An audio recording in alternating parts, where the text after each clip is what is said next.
Swarm training. Wow. When you first get swarmed, you don't feel like it's something that you're ready to do. When you first swarm someone, it's not something they feel like they're ready to do. But it's a very powerful tool in raising up trainers who are going to mobilize people and engage the lost. So here's what it is. We'll have a training, say, on how to enter new fields and share the gospel.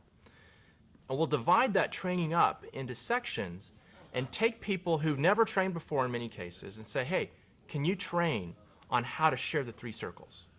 Can you train on how to go do a house of peace search?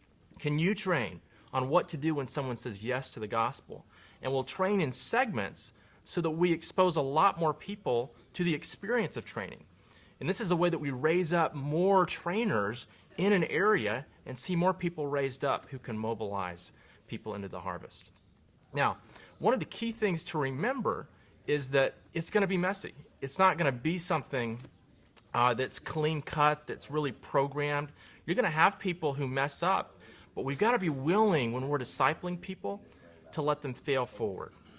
So the kinds of folks I'm looking for when I want to swarm train are people who are practicing what they've been trained to do. They've been through a training before. They've received the training in the past, and they've demonstrated a willingness to go out and actually do it. So I'm not just going to grab someone who isn't practicing these things. I'm going to grab someone who is modeling these things in their life, and hopefully maybe I've even seen them out sharing the gospel in the harvest and following up and discipling with people.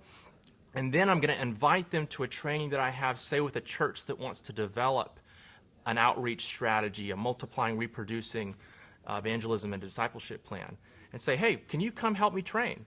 Would you not only get in front of the group and communicate this tool, but would you facilitate a discussion in one of the small groups and model these things? And what you'll find is, what I found when I first got invited to Swarm Train, people feel honored, they feel empowered, and they feel like they're more involved with the team that's trying to reach no place left in their city. Things to think about when you're selecting swarm trainers. First of all, are they practicing these things? Have they been trained before? Do you have a plan for who's going to do what? And are you going to be able, as the coordinator, to connect the dots at some point during the training between the different trainers?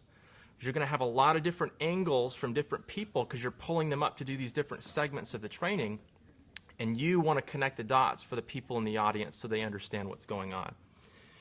This is a great way to practice modeling, where you're modeling, assisting, watching, and then launching people out. Watch the other video on that if you want to learn what that means. But we want to maul people into being able to train to the point where people can train without me. And they're going to have their own style. They're going to have their own approach. And that's okay. But the objective is to raise up more trainers in the city who can reach more people and mobilize them into the harvest.